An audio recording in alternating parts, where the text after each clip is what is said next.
നമ്മൾ കാണുന്നത്. പക്ഷെ അതിമനോഹരമായൊരു കാഴ്ചയാണ്. അതൊന്നും ക്യാമറയിൽ പകർത്തി ആൾക്കാരിലേക്ക് എത്തിക്കുക എന്ന് പറയുന്നത് വലിയൊരു ടാസ്ക്കാണ്. നമ്മുടെ കണ്ണ് ക്യാപ്ചർ ചെയ്യുന്ന മനോഹാരിതയൊന്നും ഒരു ക്യാമറ കൊണ്ടും ഒപ്പിയെടുക്കാൻ ഒരാൾക്കും സാധിക്കില്ലല്ലോ.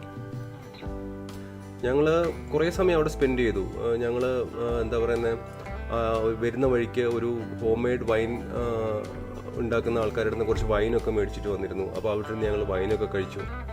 അതിനുശേഷം കുറേ സമയം ഫോട്ടോ എടുക്കാനും അവിടെ ഇരുന്ന് സംസാരിക്കാനും ഒക്കെ കുറേ സമയം ചിലവഴിച്ചതിന് ശേഷമാണ് ഞങ്ങൾ അവിടെ നിന്ന് തിരിച്ചു പോയത്.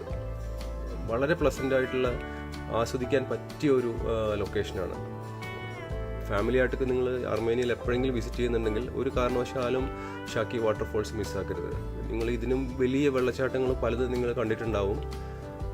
പക്ഷേ ഇവിടുത്തെ ഒരു ഫീൽ അത് ആസ്വദിച്ച് തന്നെ നമ്മൾ അറിയണം. ഈ പാല് പോലെ താഴേക്ക് പതിഞ്ഞൊഴുകുന്ന വെള്ളവും അതിന് താഴെ നിൽക്കുമ്പോൾ നമ്മളിലേക്ക്